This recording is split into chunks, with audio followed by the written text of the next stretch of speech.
Olá pessoal, tudo bom com vocês? Hoje nós estamos trazendo o Dr. Marco Aurélio para falar um pouquinho mais sobre a sua área de atuação, que é a área de cirurgia e traumatologia bucomaxilofaciais. Então, Dr. Marco, o que é um cirurgião bucomaxilofacial?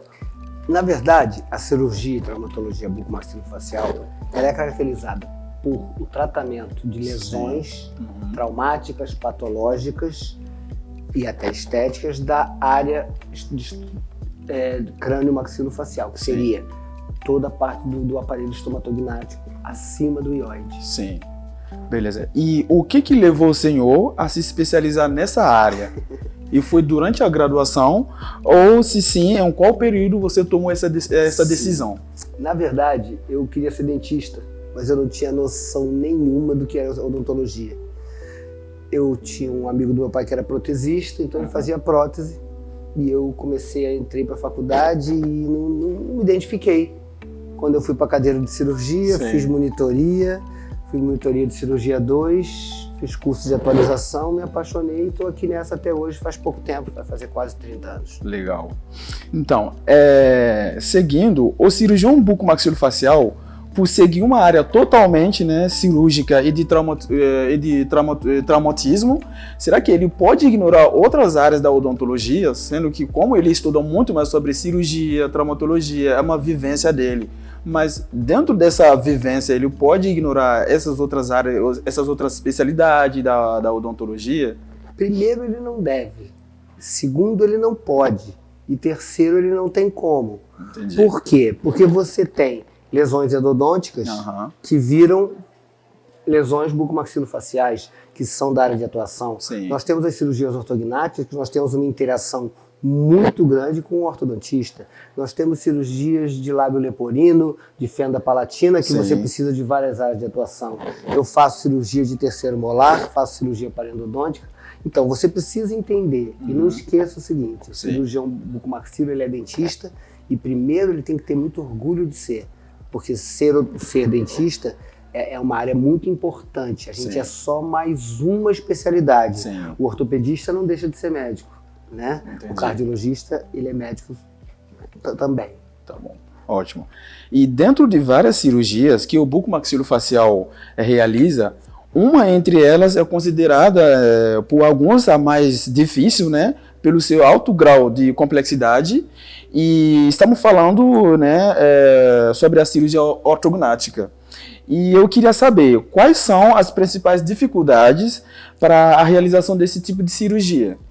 Tá, você falou em dificuldade. Sim. Tá? Eu não acredito que a cirurgia ortognática seja mais difícil que qualquer outra cirurgia. Porque alguns profissionais acham que é uma especialidade dentro da área do bucomaxilofacial. Mas nós temos subespecialidade, sim. Tem muita gente que faz, pessoal que trabalha no Centrinho, em Bauru, faz lábio leporino, é uma subespecialidade. O trauma é uma subespecialidade. A cirurgia oral é uma subespecialidade.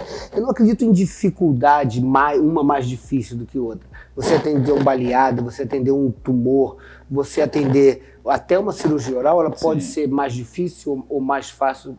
O problema da cirurgia ortognática é que ela é uma cirurgia que existem parâmetros. Porque ela é fisiológica, é um tratamento fisiológico, de uma cura fisiológica que leva à estética. Então, a expectativa de resultado muda muito, como na harmonização também é assim. Então, o que acontece? A dificuldade existe, é um procedimento milimétrico, difícil, sim, mas eu não posso dizer que é mais difícil ou não. Eu acho que a interdisciplinaridade ela é o que caracteriza a ortodontia. Você tem que ter uma intercuspidação, você tem que ter uma relação com o ortodontista muito grande, você tem uma fisioterapia pós-operatória, tudo é muito importante. Então essa multidisciplinaridade e a interdisciplinaridade, elas são muito importantes. Então você nunca se coloque mais difícil ou mais fácil. Será que para mim é mais difícil fazer uma cirurgia ortognática do que fazer um canal? Para mim não é. Então, a área de bucomaxilofacial é uma área que muitos pacientes, até alguns estudantes também, têm a tendência de confundir,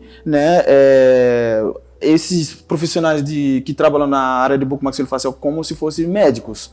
E quando a gente entende sobre essa área, a gente vê que é uma área que faz uma curvatura bem acentuada, né, da odontologia, porque vai bem mais, está muito mais próximo da área de medicina. E eu queria saber como que é a convivência entre os cirurgiões bucomaxilofaciais e os médicos dentro do hospital, principalmente os médicos que atuam, né, na área de cabeça e pescoço. Sim, tá. Vamos por partes. Sim. Vamos por partes. Não existe essa coisa de estar mais próximo da medicina ou não. Hoje em dia nós temos a área da odontologia hospitalar, que está tratando dentro dos CTIs, e ela realmente tem uma influência muito grande nessa parte médica odontológica. A relação do buco com o hospital é que é diferente. Entendi. Costumo dizer que o bucomaxilo é meio que um limbo da medicina. Né? Nós temos uma parte que a gente faz muito bem lidando junto com o médico, tratando em pronto-socorro, prescrição médica, você ter a medicação endovenosa, são coisas que você faz, mas o dentista também pode fazer na vida, principalmente o que faz odontologia hospitalar. Entendi. Eu só acho que essa relação de ser médico, e muitos pacientes me dão um feliz dia do médico, no dia do médico eu ganho um monte de parabéns, presentes até hoje. Não quero, não preciso, não me sentiria melhor ou pior sendo médico. Sim. Você tendo a sua especialidade é importante. O que eu quero dizer é que você precisa se posicionar. Entendi. Você tem que ter conhecimento. Quando um médico conversa com você, você tem que saber que da sua área você entende. Entendi. Da área dele entende ele. E aí nós vamos juntos chegar no não. Você tem que ser respeitado, mas para isso você tem que se fazer respeitar. Entendi. Tá bom?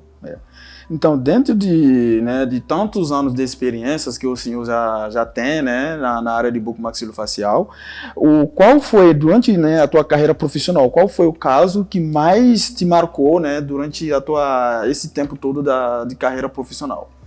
Cara, assim, eu vou te dizer que não existe um caso que marcou. Tem vários. Assim, eu tenho quase 30 anos nessa história. O que a gente não pode nunca é ficar insensível a algumas situações.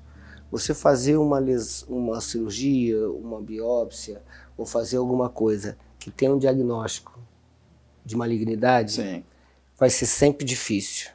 Você chegar para um pai, para uma mãe, para um filho, ou para um marido, e explicar que é um caso de malignidade. Você saber que essa pessoa vai ter um tempo de vida.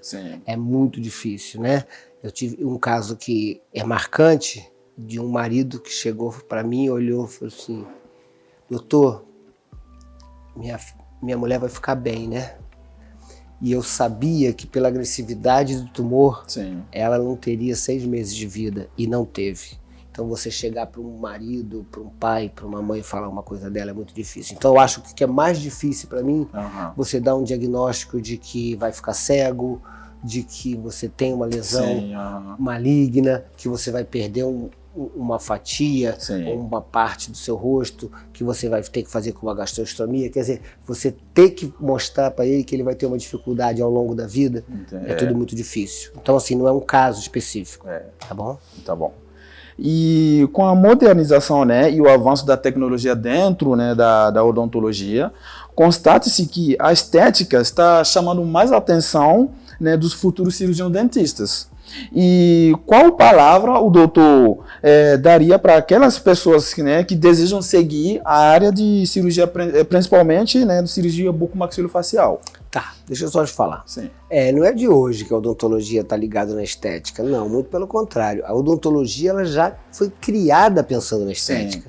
Né, você fazer a reabilitação do paciente dentro, você colocar uma prótese total, você colocar uma ponte fixa, uma faceta.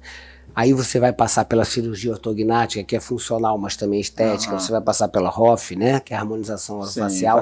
Mas a estética sempre teve muito ligada à odontologia. Mas com a modernização isso deu um boom, porque teve muitos materiais agora que estão ajudando muito a fazer um tratamento bem mais lindo, um tratamento bem mais estético. Não, na verdade não. Na verdade, hoje você tem uma evolução, mas é compatível. Vamos dar um exemplo. Se você não tinha dente, eu botasse aqui alguma coisa que simulasse um dente, esteticamente já era viável naquela época. Lógico que hoje você tem uma quantidade, uma tecnologia maior, mas sempre a estética foi muito fácil. Você fazia uma sutura, essa sutura tinha que enfiar. Hoje você tem adesivos, tem um monte de coisa, mas a estética sempre teve. O que eu acho é que hoje a estética ela é muito mandatória por causa das redes sociais. Você é muito mais exposto. Antigamente você era exposto a uma quantidade, a uma sociedade que você convivia, e agora você é exposto no vídeo. Entendi. Você pode postar uma coisa e ter 1 milhão de curtidas. Então é sempre muito importante. O que eu falaria para quem quer ser bucomaxilo? Sim. Primeiro, ele tem que gostar. Segundo, ele tem que entender que toda profissão tem suas dificuldades. Então, um exemplo bobo, meu pai era advogado e ele tinha que andar de terno no calor do Rio de Janeiro, né? Então, eu sou bucomaxilo, sexta-feira eu tenho meu plantão, todo mundo fala sextou, saiu, vou bater um papo, vou sentar, vou conversar, eu não posso. Então, toda dificuldade. Então, você estudar o que é ser bucomaxilo, qual é a vida de um bucomaxilo, e sabendo que existem as subespecialidades. Então, por exemplo, você pode se subespecializar em cirurgia ortognática e ter um padrão daquilo. Você pode fazer só cirurgia oral, embora o bucomaxilo tenha uma gama de procedimentos grandes, você pode se subespecializar. Eu, por exemplo, eu gosto muito do trauma, eu gosto muito da cirurgia oral. Tem gente que vai trabalhar com outras situações. Então, assim, você tem que conhecer, né? Você fala assim, mas eu quero ser ortodontista porque eu quero trabalhar de 8 a meio-dia e de 2 às 6. O bucomaxilo não vai ter essa vida. É verdade. De repente eu posso não gostar de ter um paciente de 15 em 15 dias no meu consultório durante 3 anos. Entendeu? Então, assim, essa coisa de você entender o que é a profissão e se colocar dentro dela sabendo que você vai ter suas dificuldades em todas elas. Tá bom. Então, pessoal, nós estamos terminando aqui a entrevista com o Dr. Marco Aurélio. Espero que essa entrevista seja esclarecedora, né, na cabeça de vocês, para quem quer seguir essa área. E até a próxima entrevista. Tchau, tchau. Queria agradecer a oportunidade e se tiver que precisar de novo, estamos aí. Tá bom. Obrigado. Valeu.